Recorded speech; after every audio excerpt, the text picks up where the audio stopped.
Sementara itu, di rumah duka Dimas Imam Zarkasi, mahasiswa Unsri yang tewas sama kawannya Udin gara-gara kecelakaan pas nak berangkat ke kampus. Semasa hidupnya, dikenal masyarakat budak yang baik dan penurut, sama galak melok kegiatan yang diado ke masyarakat. Dimas Imam Zarkasi, mahasiswa yang tewas kecelakaan pas nak berangkat ke kampus, merupakan mahasiswa aktif di Universitas Sriwijaya, Fakultas Ekonomi Angkatan 2021 semester 5.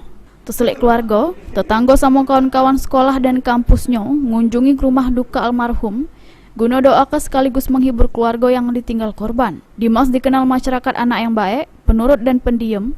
Selain itu, korban juga sering melok kegiatan yang diado ke masyarakat. Diketahui kalau Dimas tinggal bersama bibinya sejak SMA, sementara rumah wong tuanya berada di Desa Sriwijaya, Kabupaten Banyuasin. Mamang korban Andri ngungkap kalau korban kesehariannya tidak banyak tingkah, penurut dan pendiam.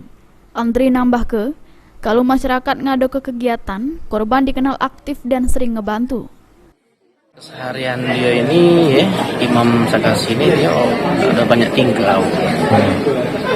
Seperti anak-anak yang biasa lah, dia banyak tingkah, pendiam dia, penurut juga. Kalau di masyarakat aktif nggak anaknya? Aktif dia nih, kalau misalkan ada keluarga yang sedekah, dia datang, rajin dia bantu segala macam ini kan. Kakak sepupu korban Henry ngungkap dirinya tidak ngerasa ada firasat aneh, karena biasanya korban melakukan aktivitas jak biasanya. Henry nambah korban sempat izin pamit sebelum berangkat kuliah. Ya, merasakan aneh-aneh nggak ada. Biasanya aktivitas seperti biasa sehari-hari. Pagi kuliah, berangkat, atau hari ini terakhir dia berangkat kuliah.